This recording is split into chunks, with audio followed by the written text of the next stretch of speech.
with improving your experience, I build trust with you. And when I build trust with you, your outcomes will improve. Yeah. Right? And so I think having consumer demand around, I need a better experience and I need to feel seen, and I want my care customized for who I am.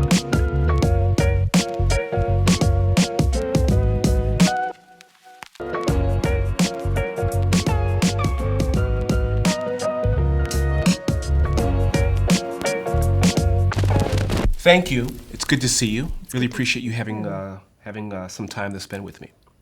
I would love to open this up, Pooja, with a really interesting question in my mind, and that is, what are some of your vices? What is the one thing that, quite frankly, behind closed doors, the cameras are not rolling, that's uniquely you? Yeah, one of the things that I love to do when I'm away or have some downtime is read fiction. Okay. And I read a lot of fiction, and I do think it informs my work, actually. How so? Because, well, when you're in a character's mind, you really do get to experience what they're going through. And I read a lot of really diverse fiction, and I pick fiction on purpose that has some applicability to health equity often. And so I feel like I get to understand people's experience through reading fiction around different experiences, whether it be something around a mother who's going through something and she's living in a rural part of the country, or anything else. Is there any particular book and or genre of fiction that you would recommend? A book. I love the book Homegoing.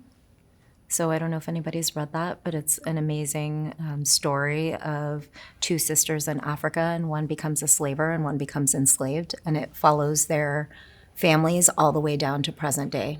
Really? It's incredible, and it really does give you a sense of the Black experience all the way from Africa through modern day America. I have to take a look at that. Yeah. The one thing about fiction and biographies for me is that you can get lost in someone else's story.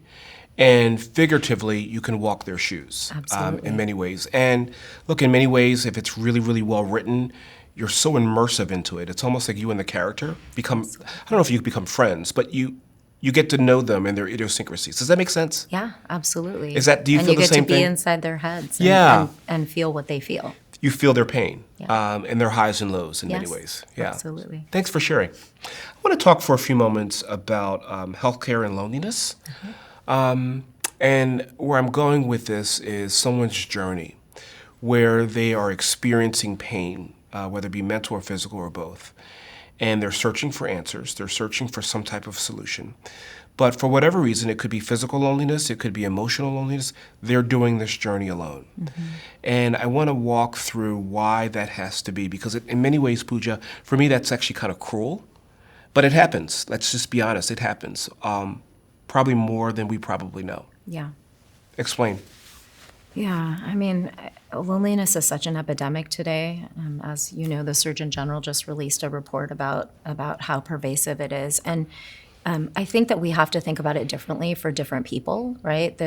There's a huge spike in loneliness from ages 18 to 24.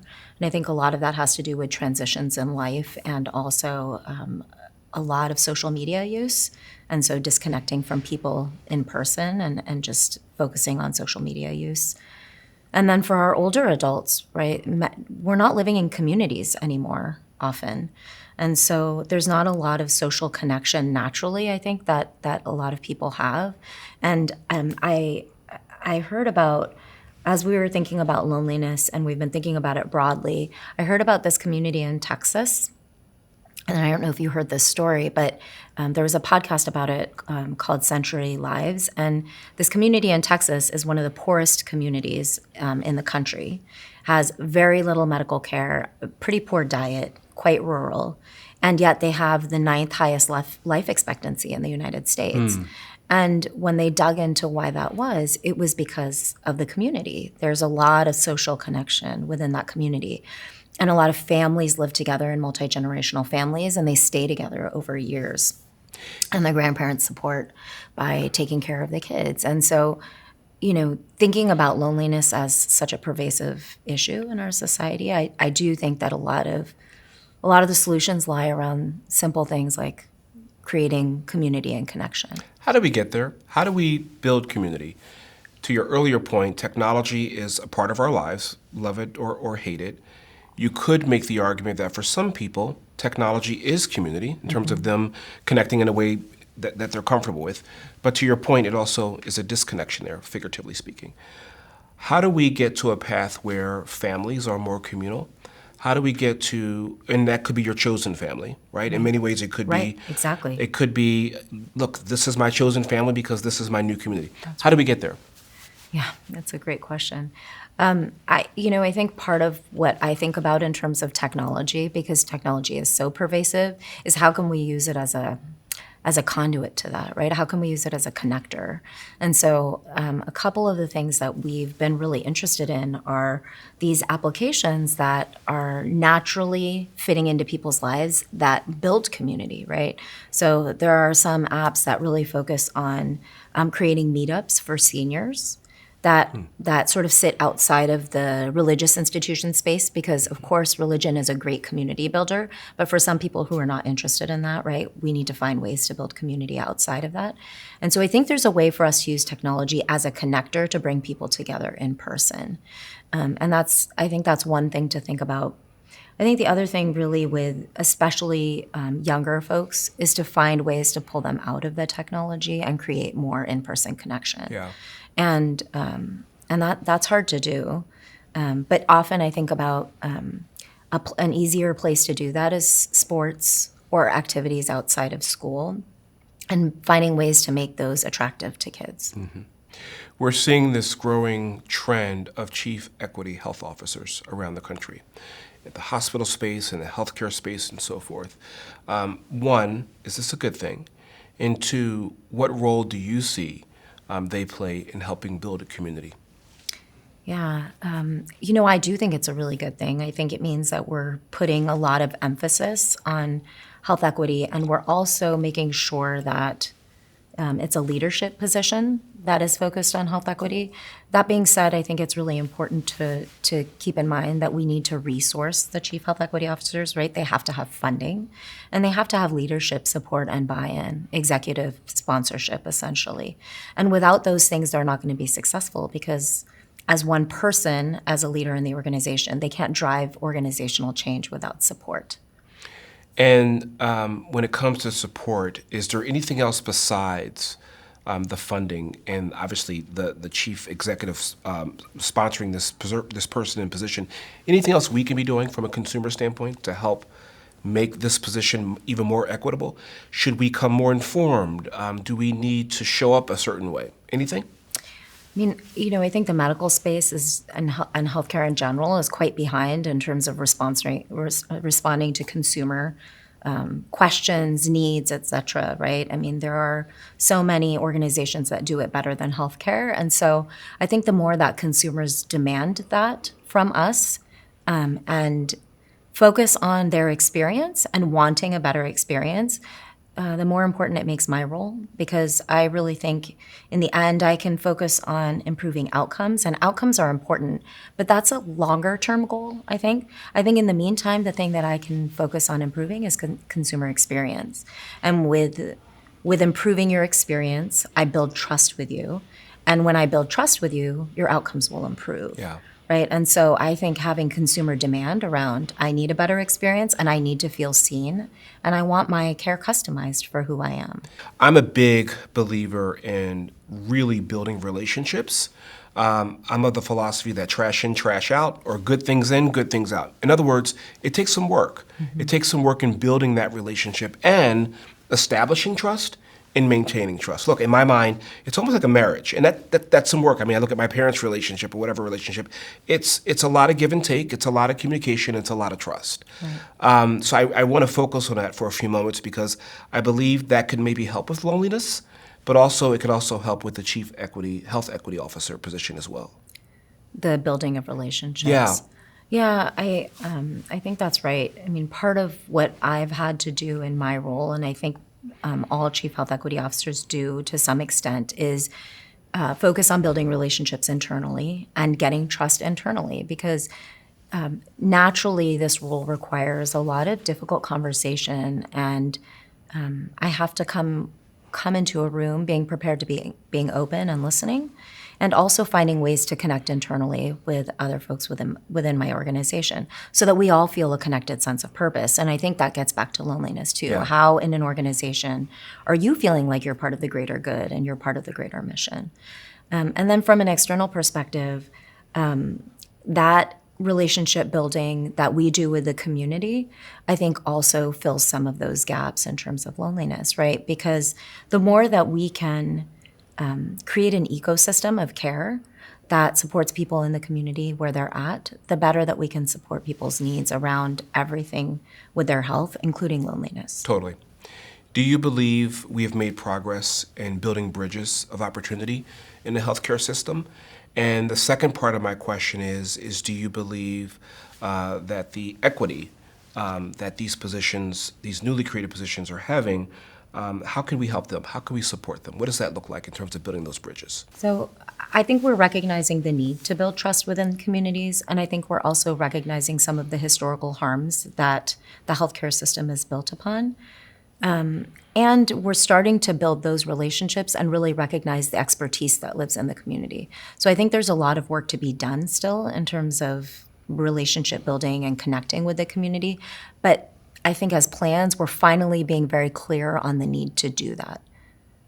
So there's an intent. Can you give any examples?